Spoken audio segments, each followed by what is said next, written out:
In today's fast-paced business world where competition is fierce and technology like AI is rapidly evolving, companies need to invest more than ever in their most valuable asset, their employees.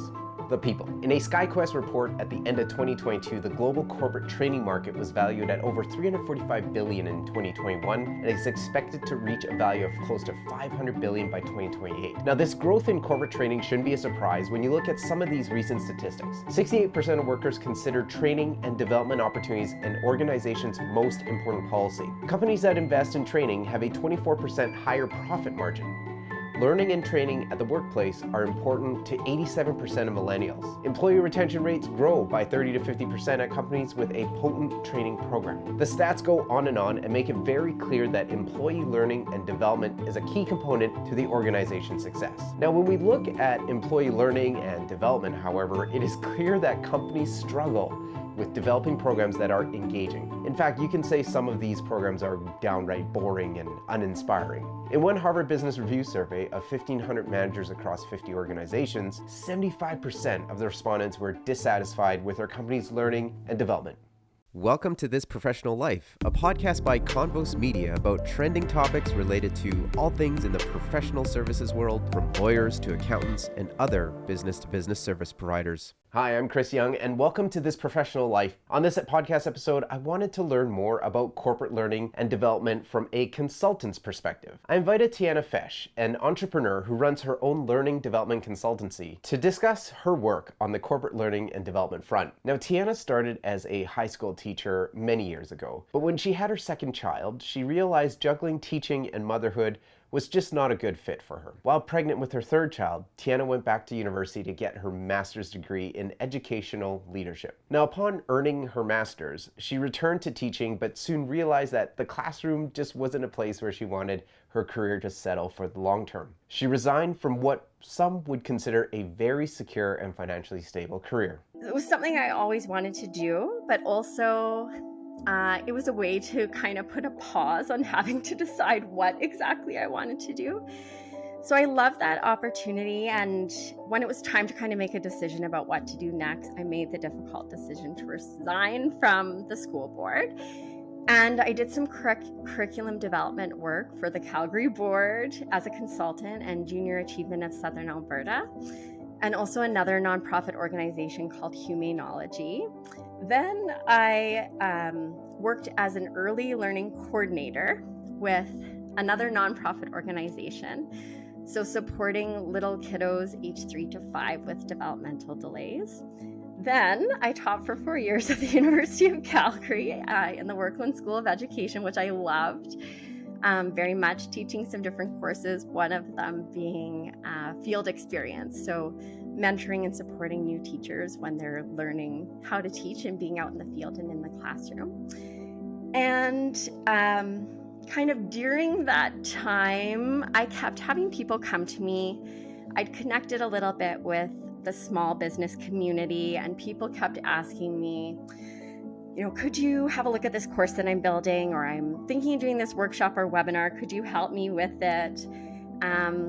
So that kind of led into starting a business in the spring of 2021.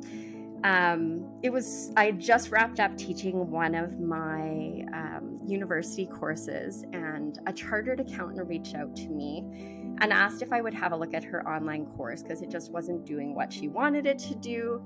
People were signing up, but nobody was finishing and completing the course, so she wasn't getting that good feedback, and she was just, she had created this amazing piece of content, these learning materials, and people weren't getting it done. So she had me look at it, and she wanted to hire me to do this. And I thought, okay, this is a chartered accountant, so I should probably do this properly. So that's when I got a business number, opened a business bank account. Yeah. Interestingly enough, her course was on QuickBooks, so helping small business owners set up QuickBooks to support their business. So I also got a QuickBooks account. There you go. And that's how my consulting business was born. So right now I juggle Tiana Fech Consulting, so my course development consulting business, with a contract role at SAIT. With ARIS, which is the Applied Research Innovation Services part of SAIT, as an academic engagement facilitator. And SAIT's the college in the city of Calgary. Yeah, so it's the Southern Alberta Institute of Technology. So it's a polytechnic institution, but I'm learning lots about it, and my ideas of what was offered there and the opportunities there has been expanded greatly. They have lots of degree programs now actually in the different schools and all sorts of neat things happening there. So it's been a lot of fun. Yeah, I think a lot of colleges have since been, I guess you have to get certified or registered to be able to provide university level and degree courses. So seeing a lot of transformation in that. But before we dive into your consulting business, I want to take this a little bit back to the time when you were working on your master's. And because there's a lot of professionals often will do that, right? You get started in a career and then you want to upgrade yourselves, whether it's for promotion or for knowledge, whatever it is. Talk about that experience, especially as a teacher, going back to school, I guess, but as a professional.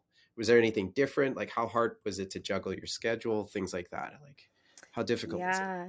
Well, going back to school as a mom as well was very different than my previous post secondary experiences. And I think it was a really good thing for me to do, especially as a teacher, because it reminded me what it was like to be a learner and to be in the classroom.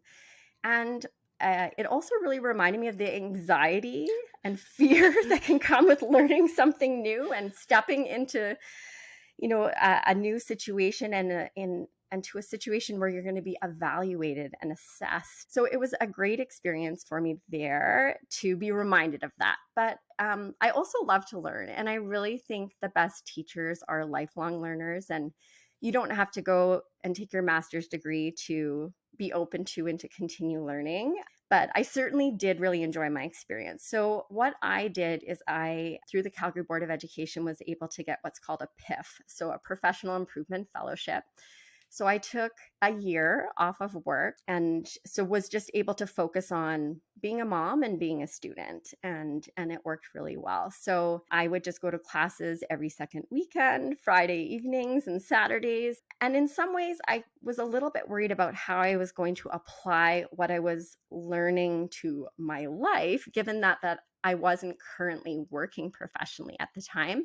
But I found lots of ways to do that. And I think that's a key piece in education is in order to really have educational experiences be impactful, you have to find those ways to make those meaningful connections for yourself. So I realized through that experience how passionate I was about curriculum and instruction and really creating those meaningful learning experiences for people. And I had only at that point been teaching for, I guess it would have been about 5 years. And so I still was a relatively new and fresh teacher. So the focus of my master's, I did a curriculum project. So I created a curriculum on new teacher mentorship. And through that, took part in new teacher mentorship experiences. I was on an Alberta Learning subcommittee that was creating a policy on new teacher mentorship. And it was fantastic because it really helped me to link theory and practice when it comes to designing programs, designing experiences, and creating a curriculum that was new and unique and my own, and sort of pulling in all the things that I was learning about while I was doing my master's. Is there a big difference between how, and I'll categorize them, kids learn versus how adults learn? I- is there a big difference? Have you find in your experience?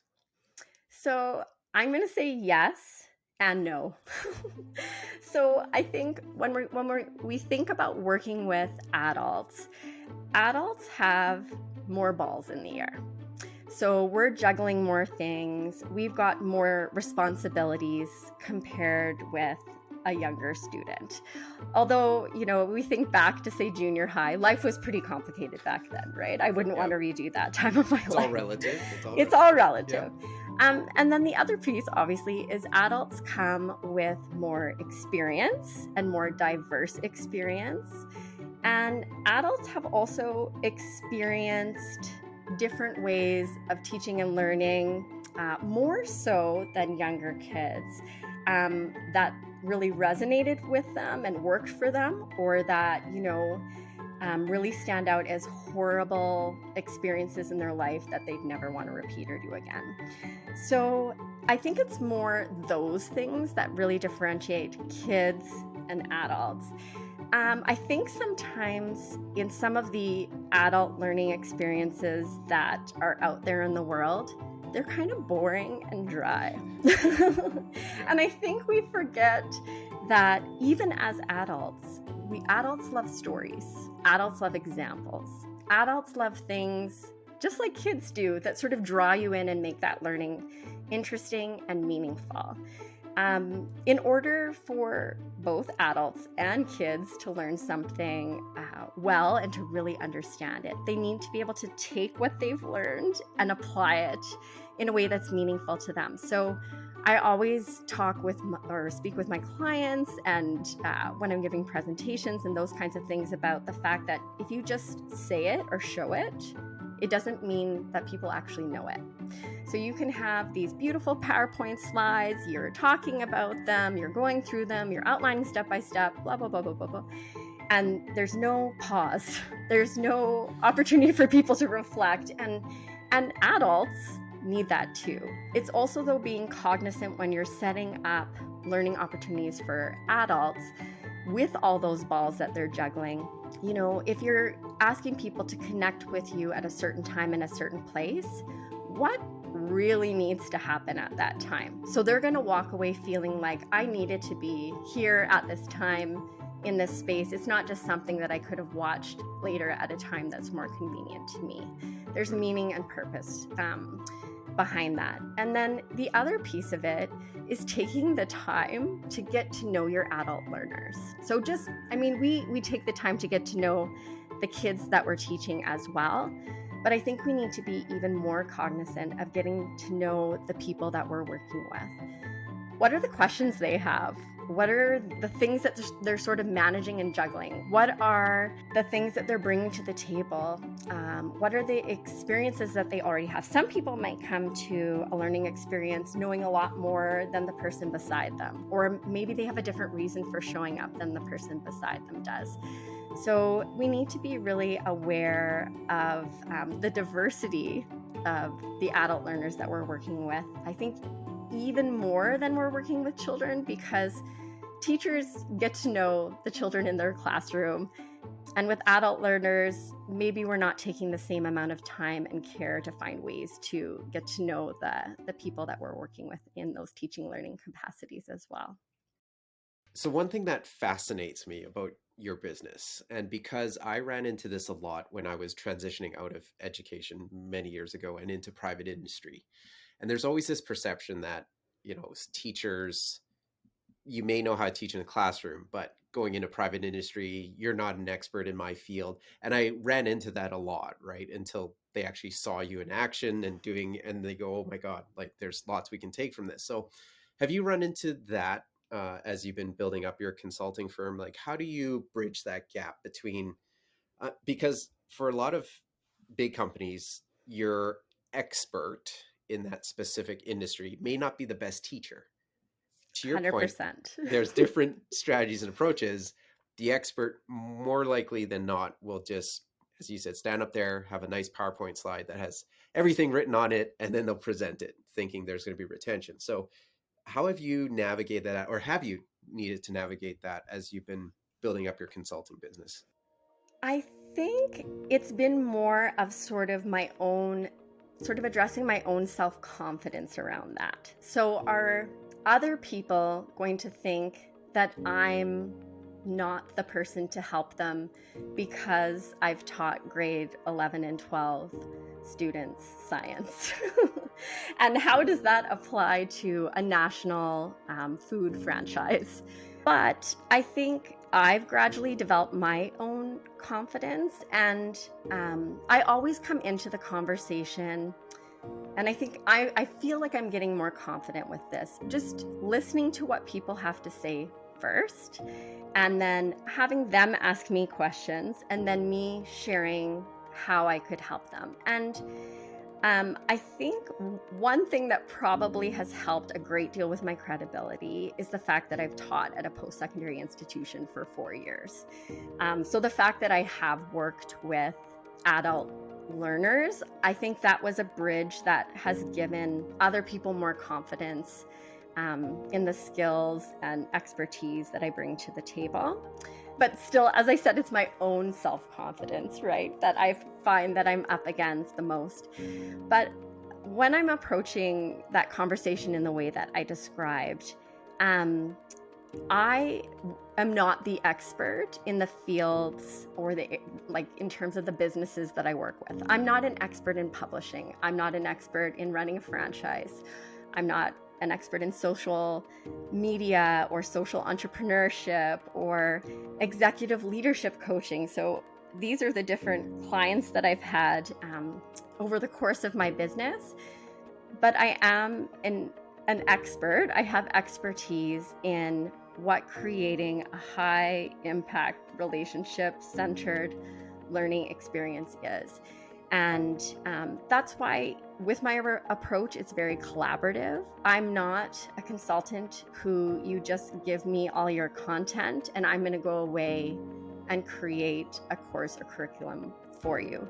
And I did that when I worked with Junior Achievement and the Calgary Board of Education. I did do that. I had subject matter experts that I could consult with, but I created the program on things that I had no idea about. So it was the business of the skilled trades and the business of the fine and performing arts. I didn't know, and I didn't need to know, but that approach is, for me, not the best. It's more effective and efficient for me to work collaboratively with like a key point person or a small group at a business or company or with a small business owner to build their learning experience with them, because they're the expert. They know the content, they know the information. We also want that course or program to really authentically represent who they are, not who I am.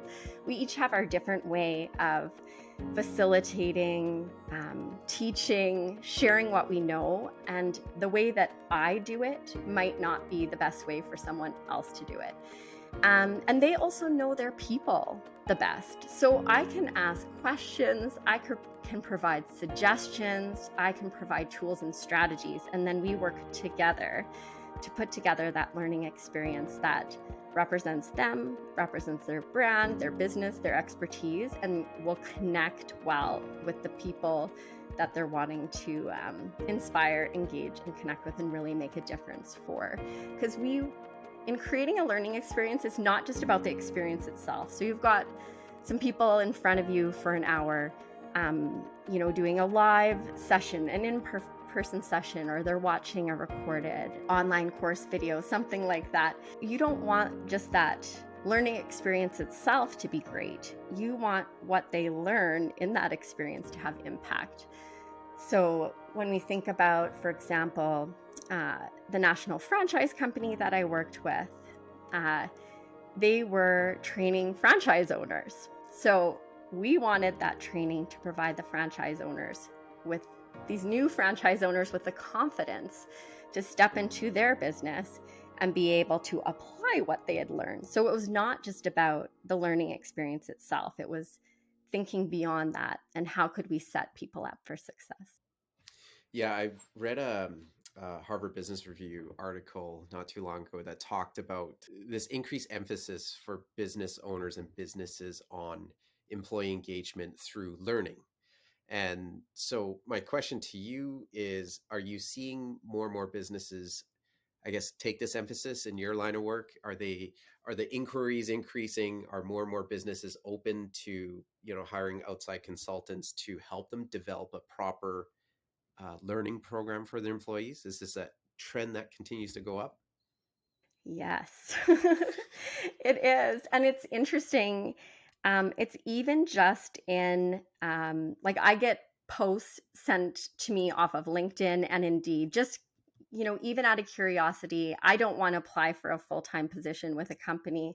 I love working as a consultant, but the number of posts coming up for people looking to build, create, implement have really a strategic approach to the learning that's happening within their businesses is definitely increasing.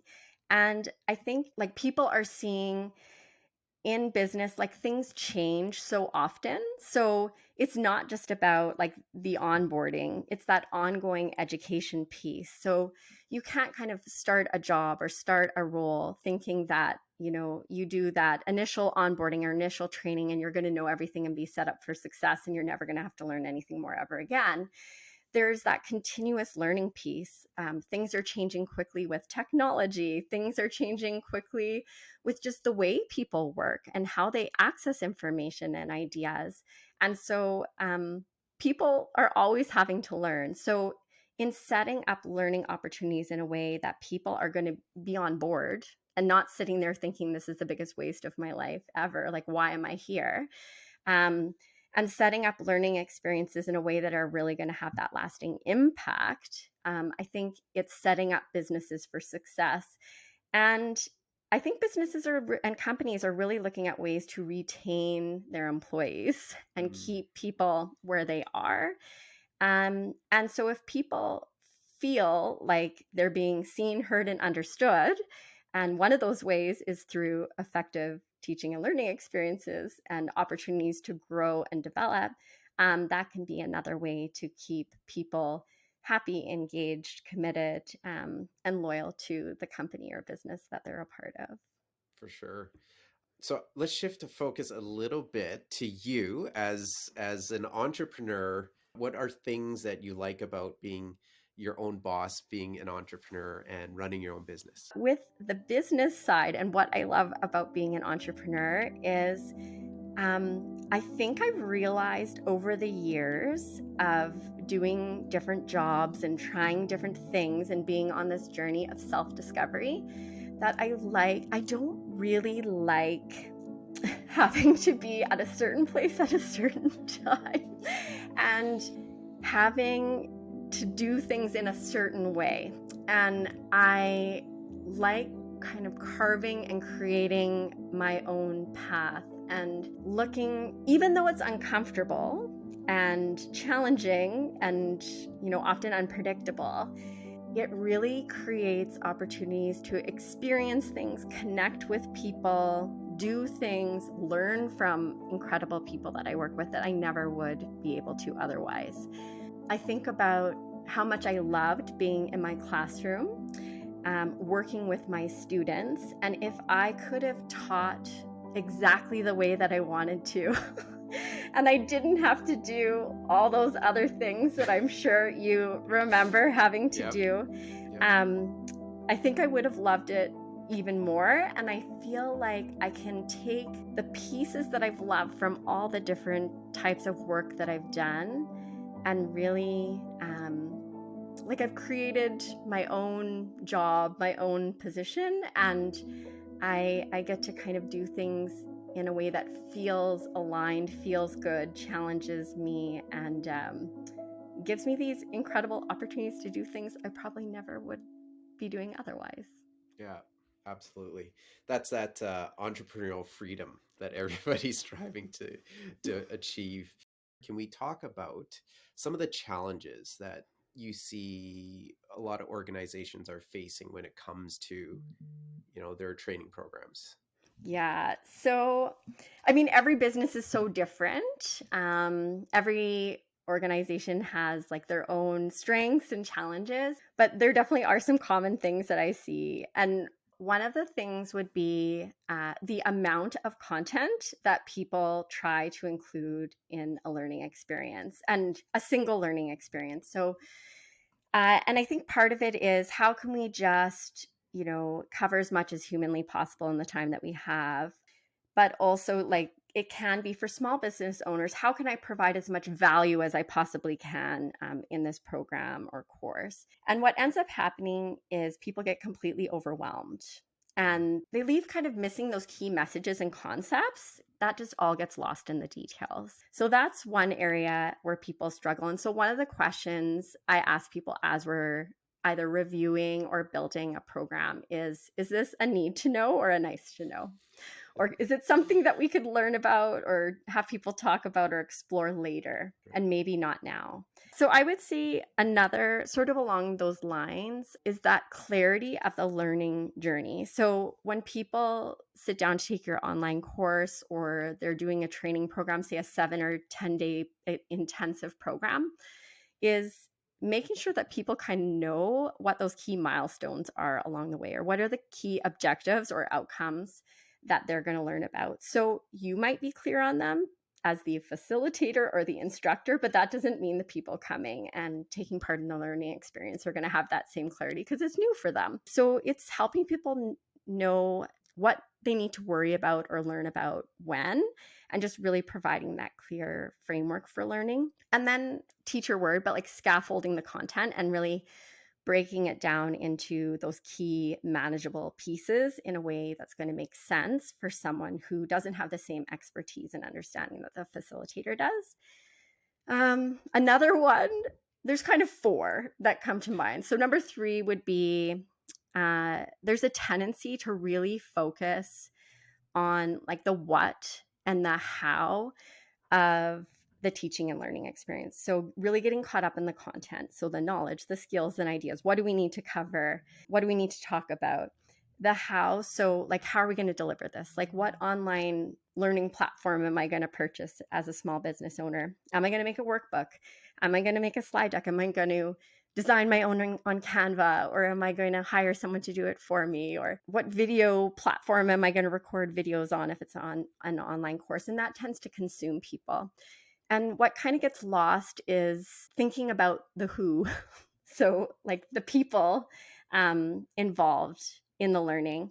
And that sort of connects with the 4th piece as well. And I sort of talked about this a little bit, but about really being mindful of having those opportunities for experiential learning. So for people to take that information or take those ideas and make it meaningful for them. So one of the things I talk about too is just to think about inhaling and exhaling. So the facilitator's at the front of the room, or the facilitator is leading the online course, and they are talking and they're showing and they're sharing.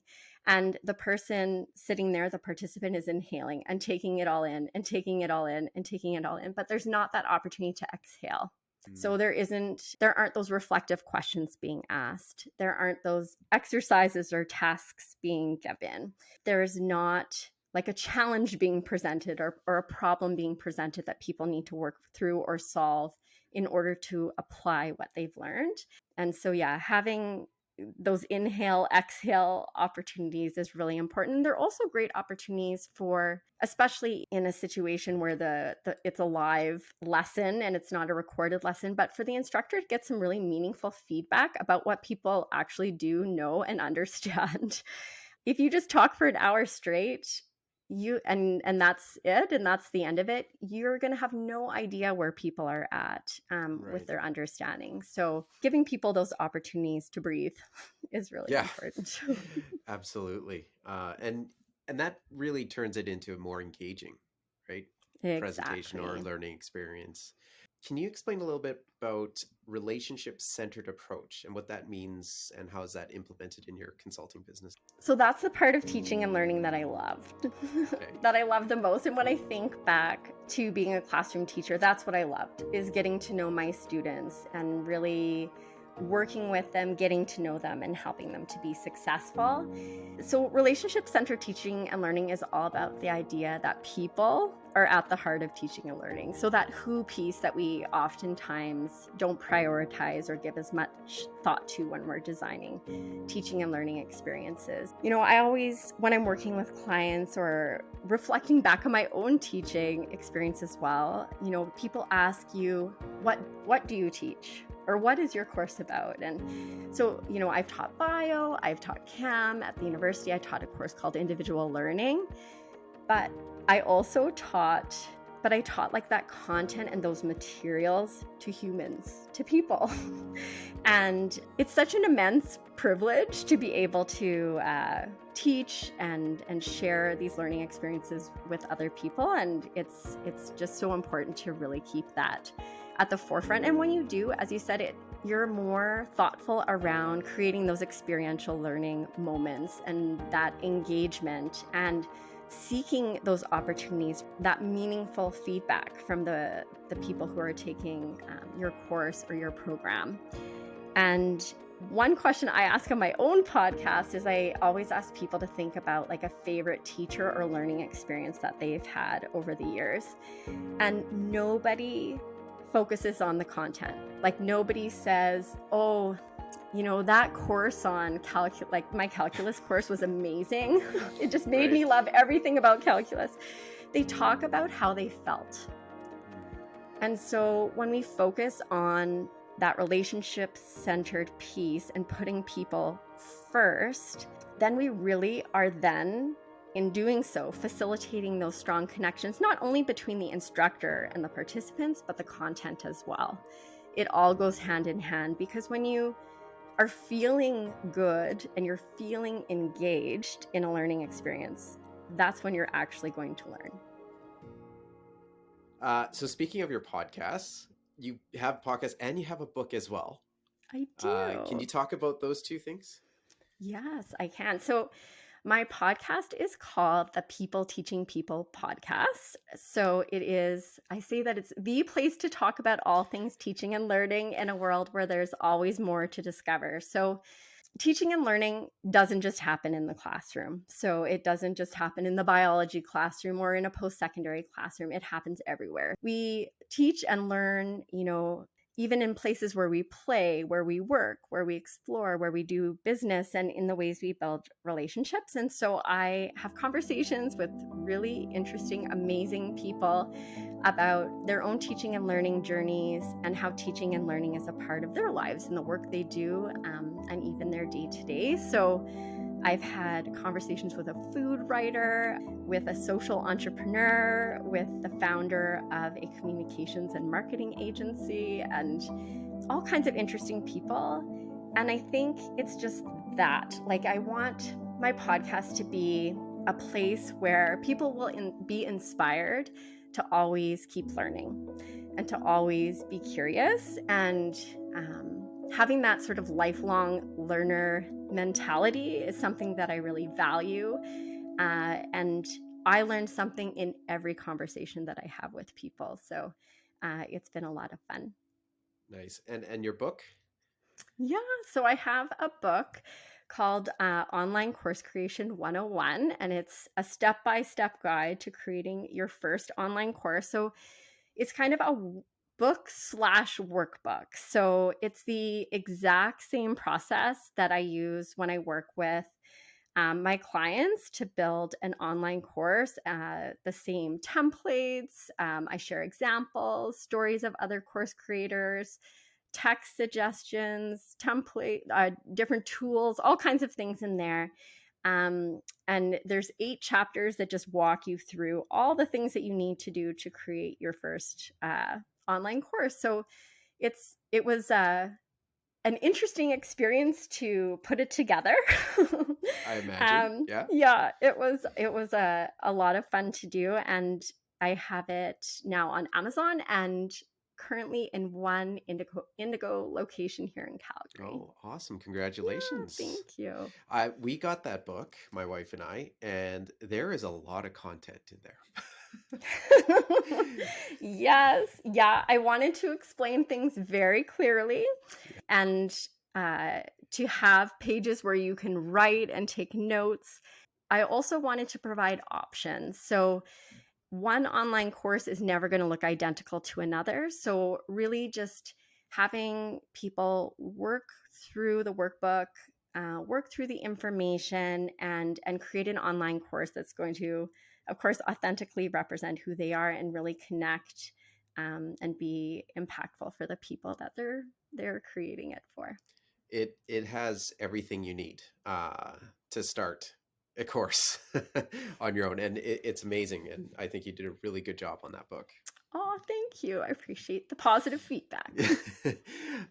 Before I let you go, and if you can share this with the listeners, what are kind of like your plans, your medium-term plans, long-term plans for your consulting business? Are you going to keep going on this, or what kind of other ideas do you have in that entrepreneurial world that you've now started?